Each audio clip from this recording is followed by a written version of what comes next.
السلام عليكم ورحمة الله تعالى وبركاته. مرحبا بكم في حصة جديدة من حلويات خديجة. في حصة اليوم إن شاء الله سنقوم بتحضير حلوى الفقاس بشكل جديد. سنقوم بتحضيرها باللوز والمشمش. أترككم مع المقادير وطريقة التحضير. بالنسبة للمقادير سأحتاج إلى 80 ملل من الحليب، 80 ملل من الزيت، 140 غرام من السكر، 80 ملل من الزبدة الذائبة، 4 بيضات. بيض واحدة من هذه البيضات سأحتاج للتزيين والباقي سأضعه في الخليط. أحتاج إلى 80 غرام من اللوز المفروم. أحتاج إلى ملعقة كبيرة ونصف من الكاكاو البودرة المر. أحتاج إلى نصف معلقة صغيرة من الفانيلا بودرة، 7 غرامات من خميرة كيماوية أو البيكنج باودر. أحتاج إلى 100 غرام من المشمش المقطع، ثم أحتاج إلى 100 غرام من اللوز المقسوم على النصف، كل حبة قسمتها على النصف بالسكين. ثم أحتاج إلى 600 غرام من الدقيق الأبيض أو دقيق الحلويات. في إناء العجن أضع البيض، قبل ذلك أزيل بيضة من هذه البيضات وأتركه للتزيين، وباقي البيض أضعه في الإناء. أترك البيضة على جنب.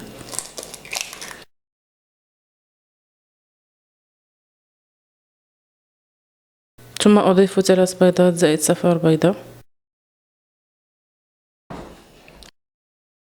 أضيف السكر وأخفق قليلا.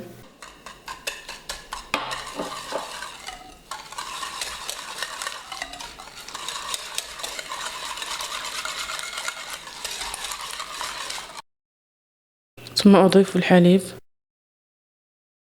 أضيف الزيت، ثم الزبدة الذائبة،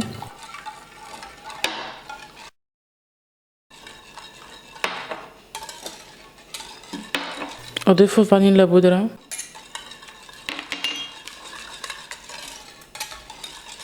بعد ذلك أضيف خميرة الحلويات أو البيكنج باودر، ثم أضيف الدقيق تدريجيا حتى أضيف الكمية بأكملها.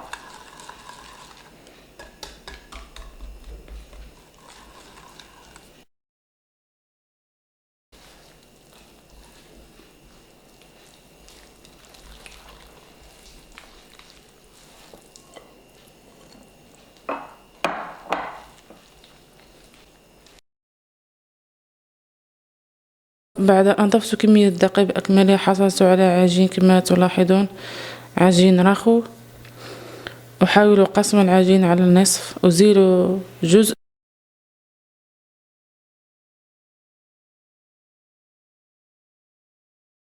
النصف الثاني أضيف له كاكاو البودرة، ثم أعجنه جيدا حتى ينسجم الكاكاو البودرة مع العجين ويصبح لدينا عجين ذو لون غامق.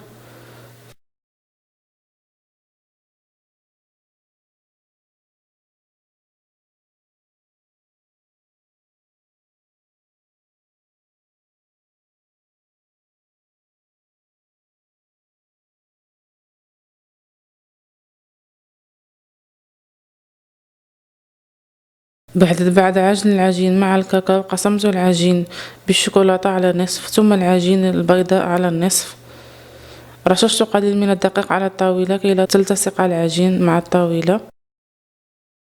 أخذ جزء واحد من العجينة بالكاكاو وجزء آخر من العجينة البيضاء، ثم أبسطهم جيدا حتى تصير العجينة رقيقة مع رش قليل من الدقيق، ثم أبسط العجينة على شكل مستطيل.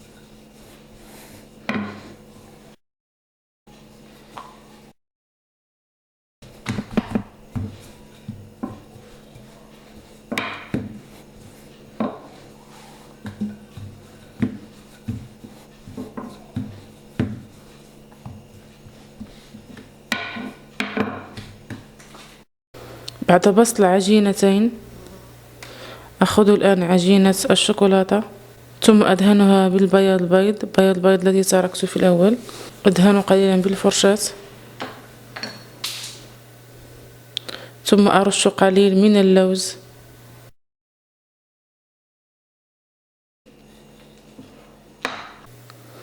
وأرش قليلا كذلك من المشمش المقطع،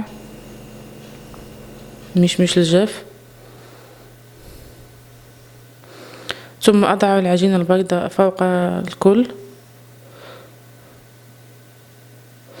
أضغط قليلا باليد كي أثبت العجين مع المكسرات اللوز والمشمش، وأدهن كذلك بقليل من البيض.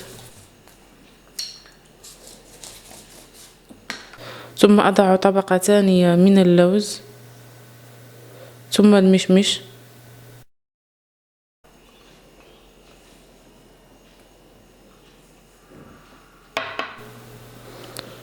ثم ألف العجين على هذا الشكل.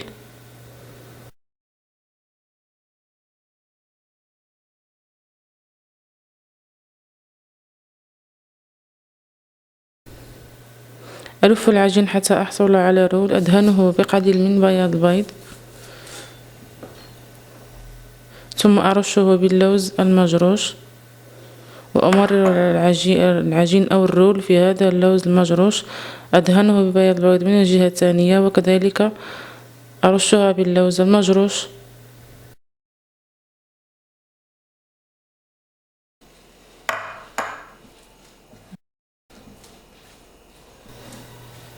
بعد ذلك أضعه في صينية مفروشة بورق الطبخ أو مدهونة بالزيت.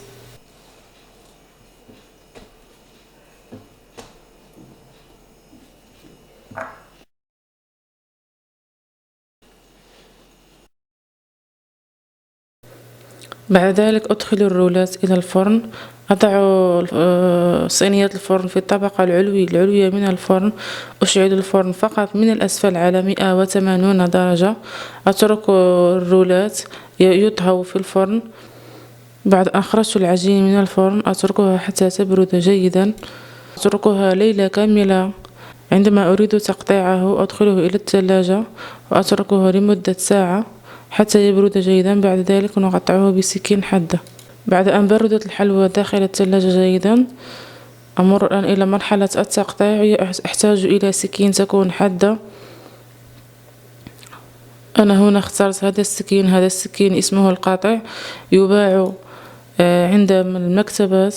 هذا السكين حاد جدا يسهل علينا عملية تقطيع الفقاس. ثمنه تقريبا 20 درهم.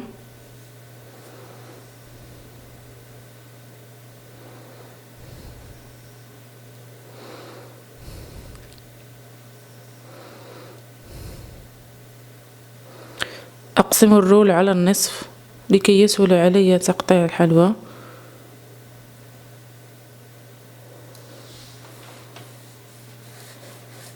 وهذا هو شكله من الداخل.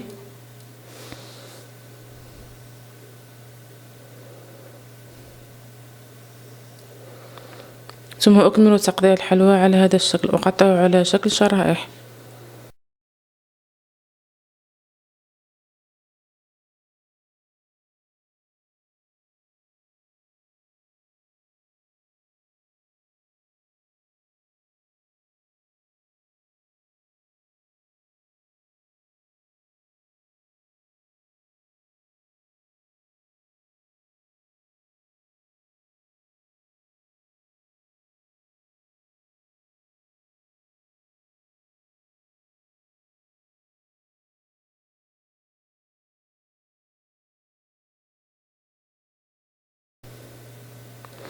بعد ذلك أضع الحلوى في صينية الفرن، أدخلها الفرن، أشعل الفرن فقط من الأعلى على 180 درجة. أترك الحلوى حتى تتحمر من جهة ثم أخرجها وأقلبها على الجهة الثانية وأعيد إدخالها إلى الفرن حتى تتحمر من الجهة الأخرى. يعني يجب أن أحمر الحلوى من الجهتين. هذا الشكل النهائي للفقاس بعد أن تحمر في الفرن. وصفة جديدة ومذاقها لذيذ. أتمنى أن تنال إعجابكم. إذا أعجبتكم حصة اليوم لا تنسوا الضغط على زر أعجبني ولا تنسوا الاشتراك في القناة. إلى الملتقى إن شاء الله. السلام عليكم ورحمة الله تعالى وبركاته.